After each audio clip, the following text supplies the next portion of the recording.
Pare de tentar controlar tudo é o título desta sexta mensagem da nossa série de mensagens que tem como base o tema Eu Já Passei Por Isso.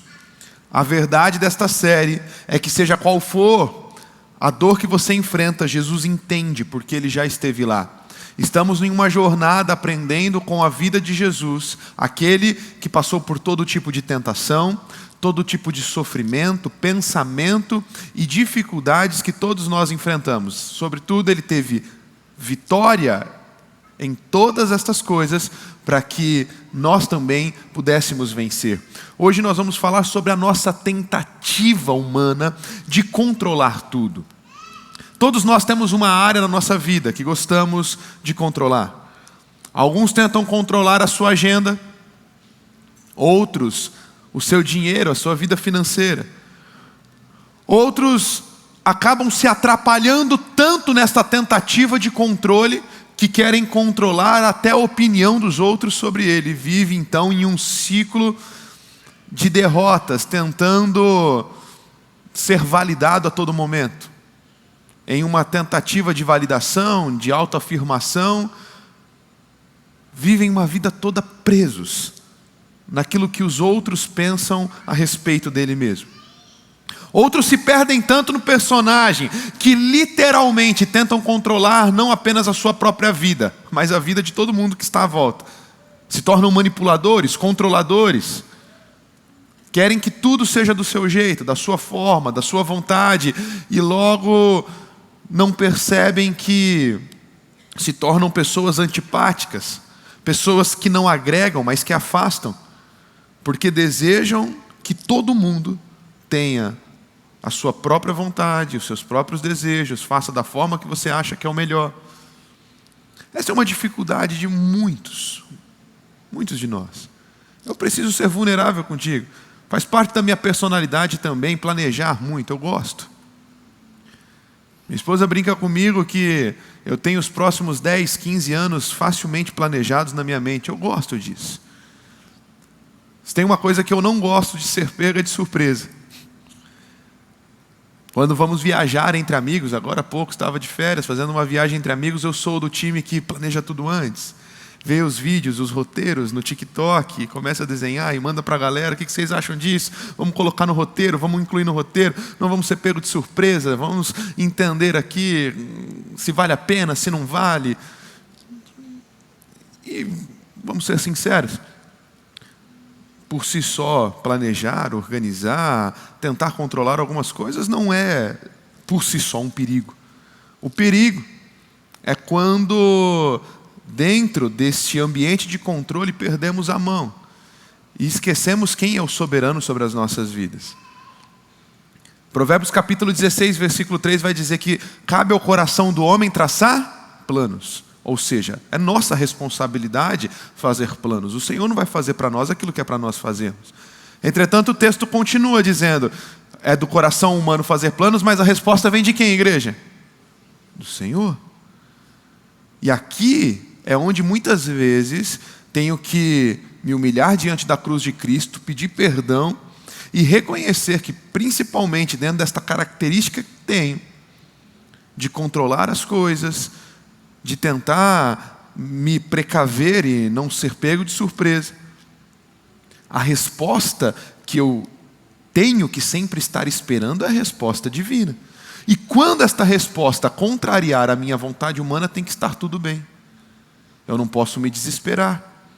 Eu não posso, de alguma forma, querer interromper aquilo que Deus planejou para a minha vida, achando que aquilo que desenhei dentro da minha capacidade humana é melhor. E como isso é difícil para muitos de nós. Saber reconhecer quando estamos equivocados, saber reconhecer que nem sempre a nossa vontade é o melhor para o todo, para a unidade de uma família, para a unidade de um corpo, para a unidade de um grupo de relacionamentos, de uma empresa, de, sei lá. E sabe qual que é o problema? A maioria dos controladores nunca admitem que são. Eles preferem usar palavras do tipo, olha, não é que eu sou controlador, eu sou somente muito organizado. Não é controle. Não é que eu estou tentando controlar todo mundo à minha volta. Não é que eu sou manipulador. É que eu sou proativamente prestativo. E pode ser duro ouvir isso, mas acontece que a sua necessidade de controle pode revelar uma das maiores vulnerabilidades espirituais. Porque aquilo que você tenta controlar demais, geralmente revela onde você menos confia em Deus. E quanto menos você confia em Deus numa área, mais você tenta controlar ela. E quanto mais tenta controlar, mais medo de perder o controle. E quanto mais medo, menos confia. E aqui a gente fecha um ciclo vicioso que nos prende, que nos arrasta para um lugar de desconfiança e medo que está sendo prejudicial para nós. A ciência confirma isso. Alguns pesquisadores na área de neurociência descobriram que o cérebro humano, ele possui um sistema de alarme chamado amígdala. Ele dispara toda vez que percebe uma ameaça, seja essa ameaça real ou até imaginária. É quando nós sentimos que perdemos o controle de algo, sabe? Estava tudo tão planejadinho, estava tudo bem certinho na tua mente, de repente os teus planos começam a ir por água abaixo. A primeira coisa que é ligada no teu cérebro é a amígdala, esse sistema de alerta, de ameaça.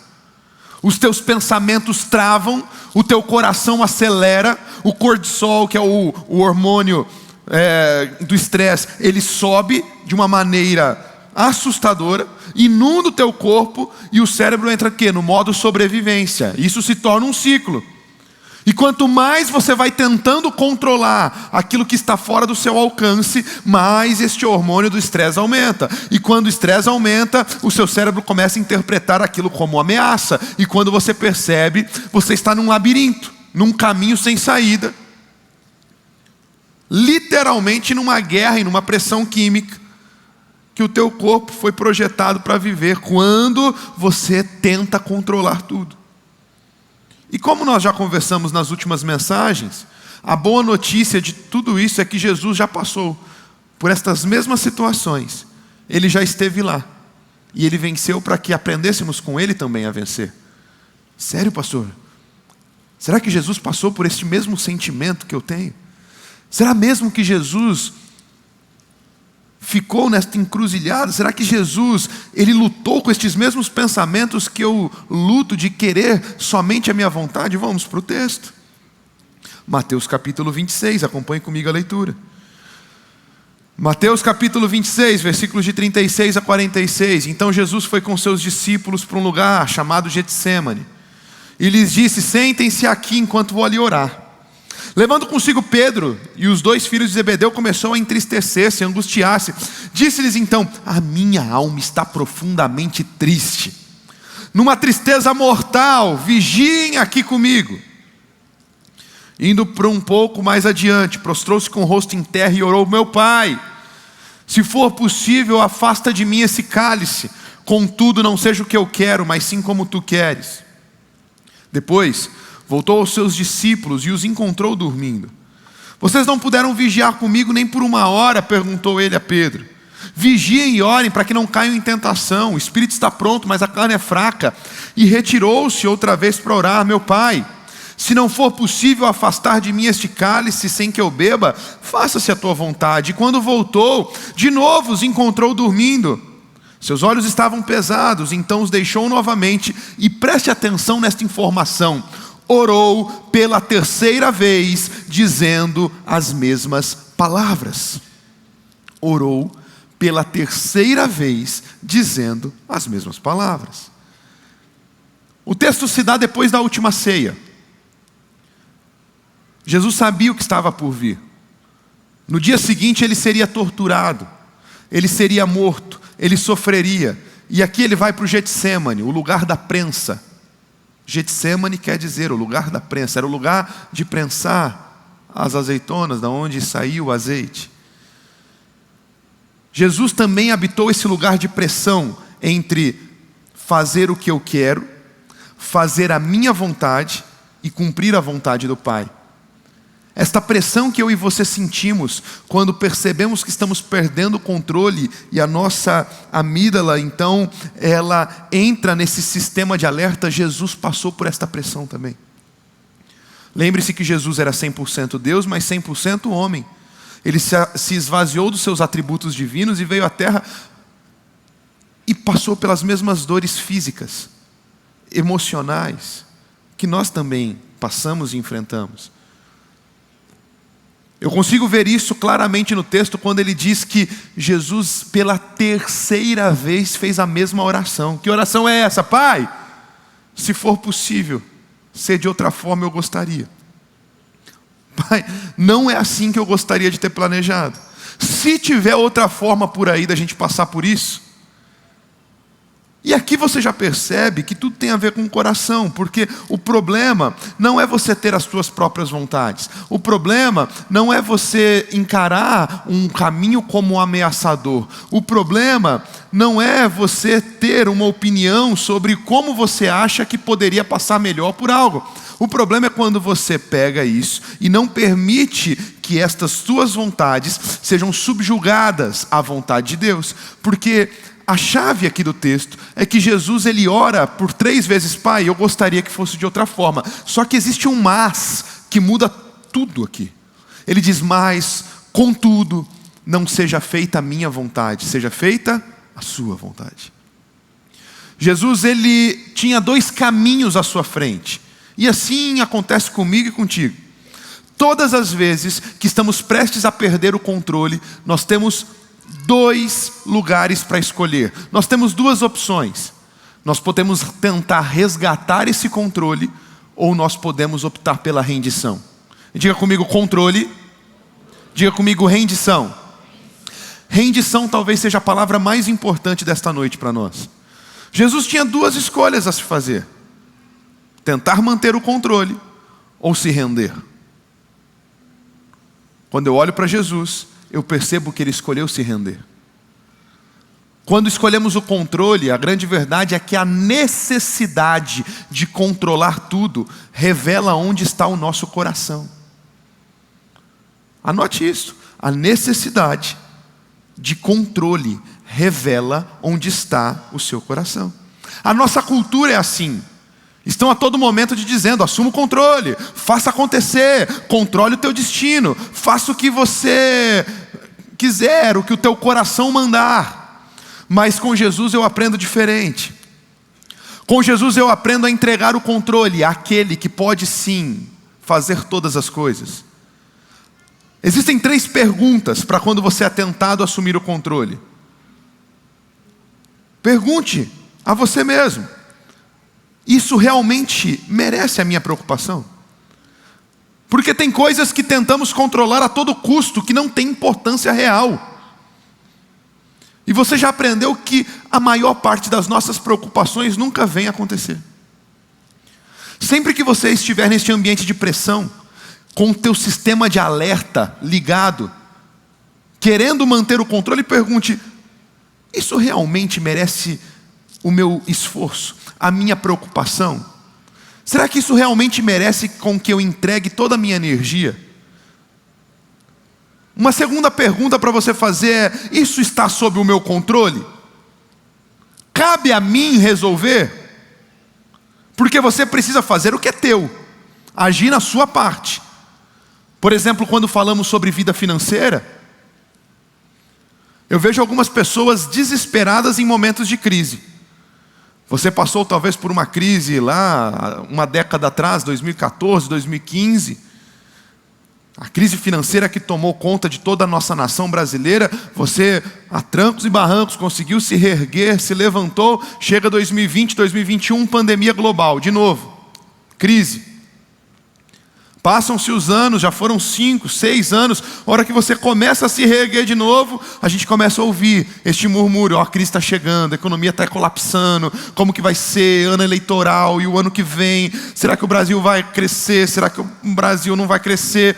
E aí eu te pergunto, meu irmão, eu e você aqui, sozinhos, indivíduos, no interior de São Paulo, com aquilo que podemos ou não fazer, nós conseguimos mudar toda uma economia de forma macro? Conseguimos? É óbvio que não. Depende da tua casa uma inflação ou não, depende exclusivamente de você. Você consegue controlar amanhã. Amanhã você, assim, você estrala os seus dedos e então agora o Brasil voou, prosperou, avançou. No outro dia você estrala os seus dedos de novo e agora as coisas deram errado para a tua nação. É assim que funciona? Não é. Mas é nessa hora que quem quer assumir o controle se desespera. Ai, porque bem na minha vez, porque bem na minha geração, porque bem na... Olha, como se fosse algo exclusivo nosso passar por dias difíceis. Estude um pouquinho da história da humanidade e você vai ver que crises sempre sobrevieram à humanidade. Altos e baixos sempre existiram. E sabe quem foram aqueles que mais se destacaram em dias difíceis ao longo da história? O povo de Deus, aquele que você faz parte. Sabe por quê? Porque esse povo um dia decidiu crer que devemos fazer o que cabe a nós fazermos. Você tem aprendido desse púlpito: espere o melhor, mas se prepare para o pior. Porque o próprio Jesus disse que no mundo teríamos aflições. Como que você se prepara para o pior? Ei, seja um bom mordomo dos recursos que Deus tem te dado. Você ouviu aqui hoje na generosidade, nos dízimos e ofertas. Aquele texto de Davi é belíssimo. Quem sou eu? Quem é o meu povo? Para que pudéssemos contribuir. Tudo vem de ti, tudo é fruto das tuas mãos. Tudo que nós temos é dele. Se você acha que conquistou alguma coisa no teu esforço, nos teus méritos, tudo é dele. Nós somos apenas bons mordomos. Então seja um bom mordomo. Tenha uma boa gestão, tenha uma boa administração financeira, tenha um orçamento familiar, trabalhe muito, faça a tua parte, seja excelente naquilo que Deus te mandou fazer. E se você está cuidando da tua parte, deixe que Deus cuide da dele.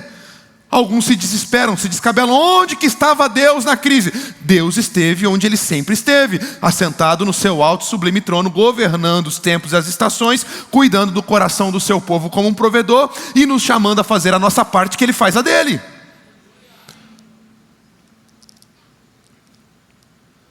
Essa pergunta tem que ecoar no nosso coração. É minha responsabilidade? Não é? Então faça o que é de tua responsabilidade. Faça a tua parte. E permita que Deus cuide da parte que é dele fazer. Porque a terceira pergunta é: será que isso pertence somente a Deus? E você vai perceber que se estiver fazendo a tua parte, existirão coisas que agora cabe a Ele, cabe a você confiar. Talvez você não consiga mudar teu cônjuge, mas Deus pode. Talvez você não consiga a cura da tua saúde ou da tua família, mas Deus pode curar. Talvez você não consiga controlar o teu futuro, mas você pode conhecer aquele que conhece o teu futuro e está guardando o teu futuro. Você pode não mudar uma economia de toda uma nação, mas você conhece um Deus que pode mudar e abençoar toda uma nação. Só confie e faça a sua parte. Para de tentar controlar tudo. Lembra do ciclo químico que eu falei lá no início, da amígdala? Lembra? Que ativa quando estamos em um modo de ameaça, quando tentamos controlar tudo. Esses mesmos neurocientistas, esses mesmos pesquisadores, descobriram algo incrível. A solução para esse sistema de alerta não se encontra na força de vontade, mas se encontra na confiança.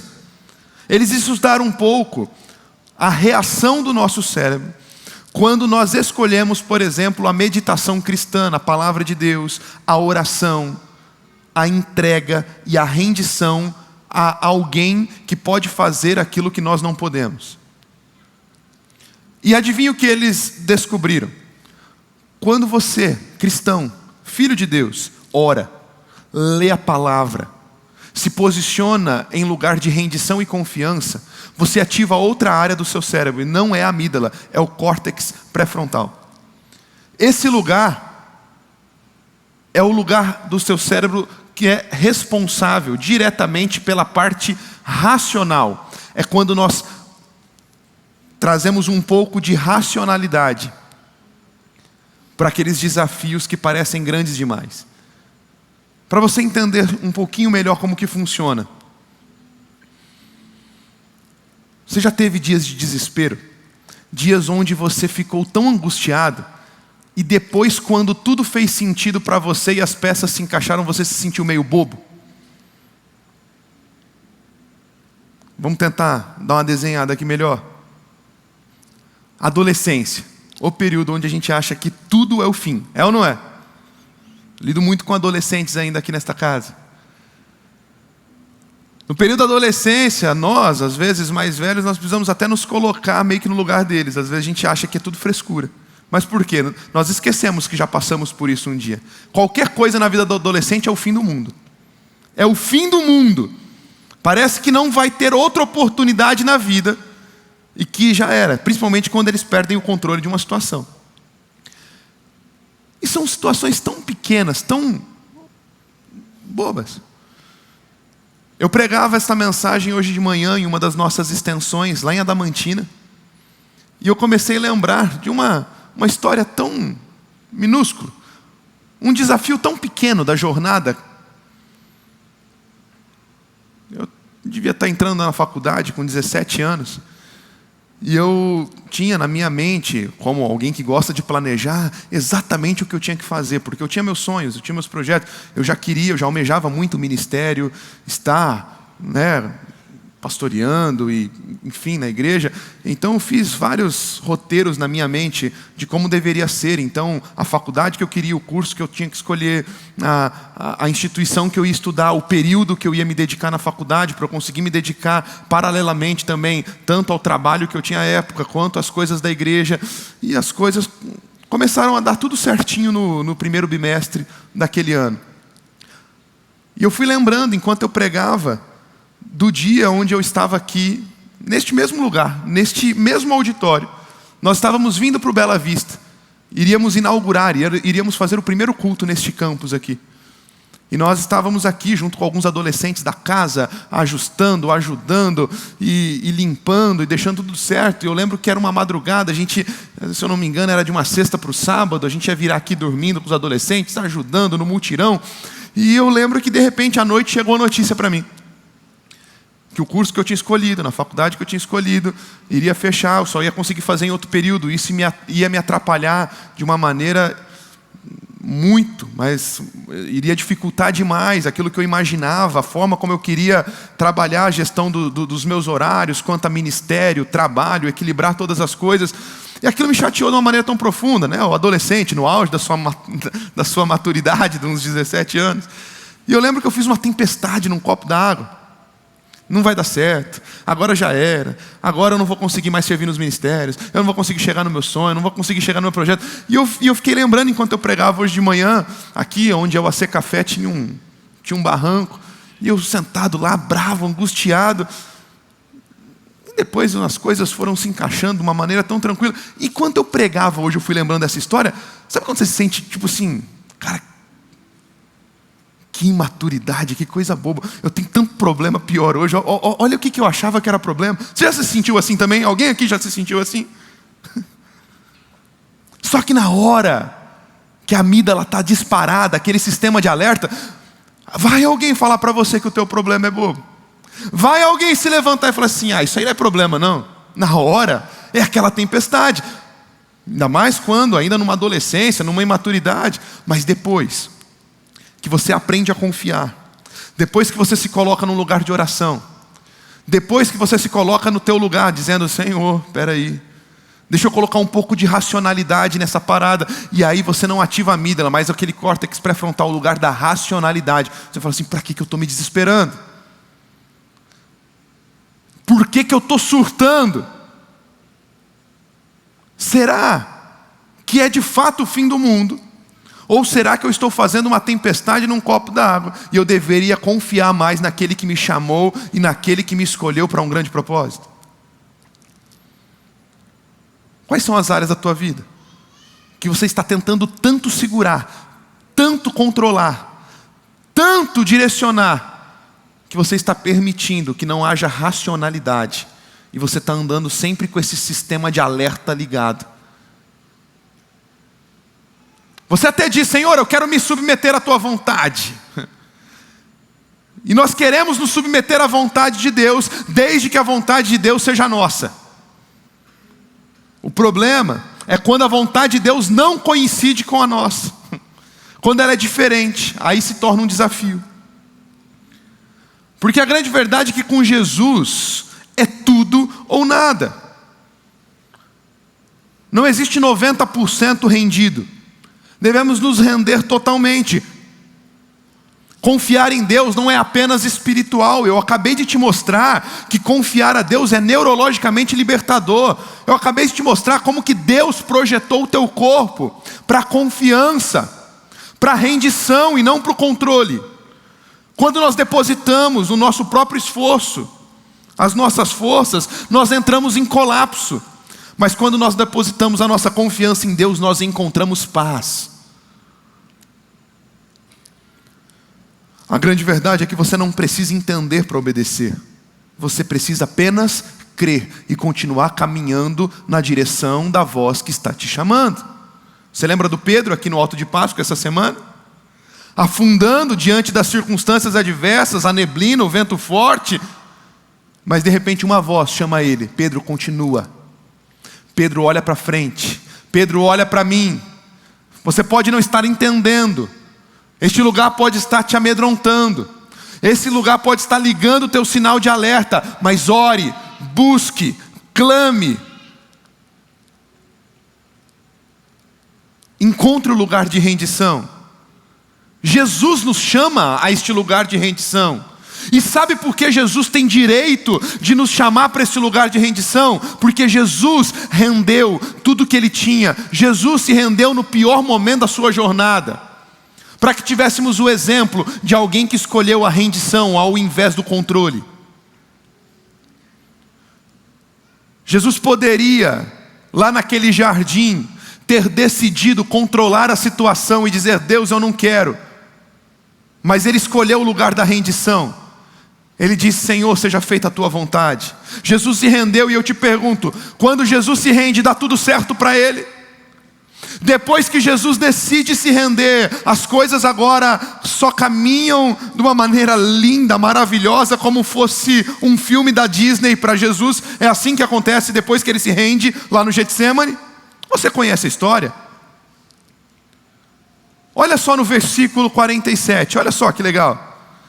Enquanto Ele ainda falava. Eu gosto que a Bíblia traz as informações nos seus mínimos detalhes. Olha só, enquanto Ele ainda falava, quem que chegou? Quem que chegou, gente? Judas. E eu preciso te dizer isso, porque ouvindo tudo que eu estou falando, talvez você diga: não, pastor, está certo, hoje eu vou me render. Hoje eu vou parar de controlar. Hoje eu vou parar de querer tudo do meu jeito. Está certo, isso está me estressando. Eu estou ficando bravo com todo mundo que está à minha volta. Eu estou me tornando uma pessoa chata, intragável. Nem eu me aguento às vezes. Eu brigo com todo mundo que está à minha volta. Está certo, hoje eu vou me render.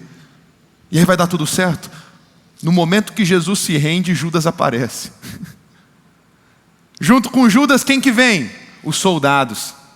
Junto com os soldados, o que o Pedro faz? Pega a espada e na orelha do Malco, servo do sumo sacerdote. Eu fico imaginando Jesus: Deus, eu acabei de me render. Eu poderia querer o controle. Eu me rendi. E a hora que eu me rendo, vem Judas, vem soldados. O meu amigão aí, ele corta a orelha do outro que não era para fazer, arruma uma confusão. Jesus tinha tudo agora para chutar o balde. Quer saber? Eu tentei, tá? Eu tentei. Mas agora que o Pedro já meteu a espada na orelha do outro, vamos para a briga. Jesus podia falar assim: ó Deus, manda os anjos. Manda os anjos, vão para a briga, vão acabar com isso aqui agora. É isso que Ele faz. Eu preciso te avisar isso. Porque alguns posicionamentos você vai tomar hoje, talvez amanhã, as lutas já vão vir sobre a tua vida. E você vai ser tendencioso a dizer: eu tentei. Eu tentei não ser controlador, não ser manipulador. Eu tentei não ficar controlando demais as coisas da minha vida. Mas olha aí, cheguei hoje no trabalho, tudo dando errado. Traição. Cheguei hoje no trabalho e as más notícias. Cheguei esta semana e aí, diagnóstico desfavorável. E diante daqueles soldados, diante daquelas situações adversas, Jesus, entre aspas, Ele dobra a aposta, Ele se rende ainda mais. Nenhum soldado precisou arrastar Jesus pelo braço. Nenhum soldado precisou pegar Jesus e algemá-lo e dizer: vem aqui porque senão você vai fugir. Os soldados chegam e Jesus diz: a quem vocês estão procurando? A Jesus, o Nazareno. Ele diz: sou eu. Jesus se entrega. Jesus, mais uma vez, diante do controle da rendição, ele escolhe a rendição. Jesus se rendeu. Foi preso, espancado, açoitado. Colocaram uma coroa de espinhos na sua cabeça, pregos nas suas mãos e pés, pregaram ele numa cruz, o Filho de Deus pendurado. E nas suas últimas palavras, ele mostra o que é se render, porque ninguém tirou a vida de Jesus. Ninguém precisou forçar a barra e de alguma forma exterminá-lo já pendurado naquela cruz. Depois de horas agonizando, Jesus se entrega voluntariamente. Jesus, no seu último suspiro, ele diz: Pai, em tuas mãos eu entrego o meu espírito. Talvez todos que estavam à volta poderiam ter a mesma impressão humana que às vezes nós temos, que se entregar é sinal de perdedor. Jesus perdeu, já era. Vencemos, mas o que eles não sabiam é que a rendição de Jesus estava apontando para a verdadeira vitória. A vitória sobre a morte, a vitória sobre o pecado, a vitória sobre as circunstâncias. Porque aquilo que eles acharam que era o fim, era o começo de uma nova vida para todos nós, porque é o terceiro dia, num domingo como esse, um domingo da ressurreição. Era pela manhã, algumas mulheres chegaram ao túmulo, e olha como que estava o túmulo. A pedra havia rolado, o túmulo estava vazio, Jesus havia ressuscitado. A sua rendição nos trouxe vida, e pela sua vida nós podemos viver uma vida mais que abundante.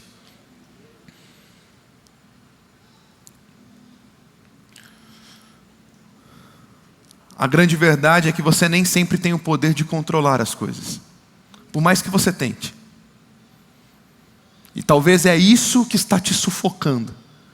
Você tenta controlar a todo instante, mas você percebe que não pode e não consegue. Mas existe algo que você sempre tem o poder de fazer. O que é, pastor? Se render. Não se render às circunstâncias, não se render à situação, não se render à derrota, se render àquele que venceu para que eu e você vencêssemos. Se render ao controle, se render à vontade daquele que pode guiar os nossos passos. Morreu e ressuscitou não apenas para se tornar o nosso Salvador, mas o nosso Senhor. Salvador fala sobre aquele que nos tirou do império das trevas e nos trouxe para a luz. Salvador fala sobre aquele que nos salvou de nós mesmos, dos nossos pecados. Mas Senhor fala sobre aquele que tem direito legal de governar as nossas vidas, os nossos passos e a nossa jornada. E é por isso que Mateus 10:39 diz: quem acha a sua vida perderá, e quem perde a sua vida por minha causa encontrará. Quem disse isso? Jesus Cristo, aquele que se rendeu. O que você ainda está tentando controlar, que Deus quer que você entregue? Um relacionamento, algo com um filho, uma questão de saúde, algo que te dá medo, ansiedade, o seu futuro. Você não pode controlar tudo, mas você pode confiar tudo ao Pai. Jesus te convida a uma vida de rendição nesta noite. Render-se é confiar sem reservas. Render-se não é uma barganha, nem uma condicional. Eu vou me render se Deus fizer. Não. Render não é um ato único também, mas é uma entrega diária. Render-se é admitir que é impossível lidar com a vida sem Deus. Feche seus olhos. Deus entregou o seu Filho por amor. Jesus entregou a sua vida por amor. O que você precisa entregar hoje para Deus, aquele que entregou tudo por você? Entregue a sua vida. Entregue os seus sonhos, o seu futuro. Entregue a sua família, o que você precisa entregar para Deus. Você nem sempre vai ter o poder de controlar, mas sempre tem o poder de se render. Entregue-se a Jesus hoje sem reservas. Conheça Jesus, conheça quem Ele realmente é. Se você se sente sozinho, conheça Jesus como seu amigo. Se está lutando contra a depressão, conheça Jesus como a sua paz. Se você se sente financeiramente inseguro, conheça-o como Jeová Jireh, o seu provedor. Se você está doente, conheça-o como Jeová Rafá, seu curador. Se você caiu, errou, está envergonhado, conheça Jesus como seu Salvador. Apenas conheça a Ele, se entregue. Renda-se ao bom pastor, aquele que restaura a sua alma. Renda-se à luz do mundo, porque as trevas nunca venceram a luz. Renda-se ao pão da vida, porque quando você se rende, nunca mais terá fome. Jesus é a rocha, Jesus é o escudo, Jesus é fortaleza, Jesus é socorro bem presente na hora da angústia. Jesus é o Cordeiro perfeito de Deus que foi morto pelos meus e seus pecados. Jesus é o leão da tribo de Judá que reina para sempre. Ele é o Rei dos reis, Senhor dos senhores, que passou por cada fraqueza sua e ainda assim não pecou. Ele entende as suas lutas, Ele conhece as suas dificuldades e Ele se compadece. É por isso que eu e você podemos hoje nos aproximar com confiança do trono da graça, para encontrar ajuda nos momentos de necessidade. Fique em pé no seu lugar. Eu não vou te chamar aqui à frente, até para a gente ganhar tempo, mas sai no teu lugar, enquanto os intercessores passam pelos corredores orando. Você que precisa se render um pouco mais, coloque a mão no teu coração, aí onde você está. Diga: Jesus, eu preciso parar de controlar um pouquinho. Eu preciso perder o controle um pouco. Fala: Jesus, me perdoa por tantas vezes que eu tentei controlar tudo e todos. Jesus, me perdoa por tantas vezes que eu tentei fazer tudo do meu jeito. Diga: Jesus, nesta noite eu vim nessa igreja, talvez sem nem entender o que eu estava fazendo aqui. Talvez você está aqui pela primeira vez. Talvez você veio a convite de um amigo, você veio a convite de um familiar, você veio a convite de alguém da tua família, já que você estava aqui passando o feriado de Páscoa. Já estava aqui mesmo, vamos lá ao culto. Vamos ver como que é esta igreja. E ao entrar aqui, você nem entendeu o que aconteceria, mas cada palavra que foi sendo dita, você foi se identificando nesta noite. Se renda a Ele. Fala: Jesus, hoje eu escolho me render. Hoje eu escolho confiar naquele que cuida de mim desde o princípio. Hoje eu escolho confiar naquele que tem o controle do universo na palma das suas mãos. Hoje eu escolho declarar que o Senhor é a verdade, é o caminho e é a vida. Hoje eu escolho andar contigo. Hoje eu escolho ser teu amigo. Hoje eu escolho entregar a minha vida nas tuas mãos. Faça uma oração tão profunda e tão simples. Diga: Senhor, me livra de mim mesmo.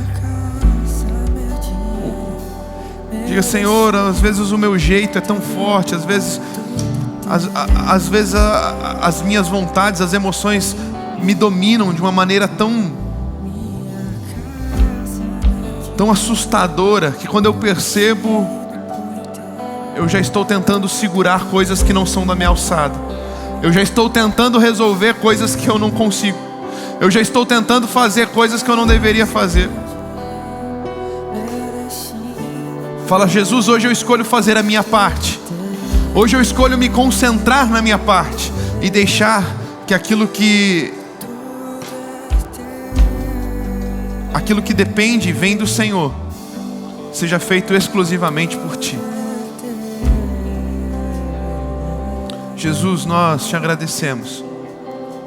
Te agradecemos pelo sangue. Nós te agradecemos pela vitória na cruz.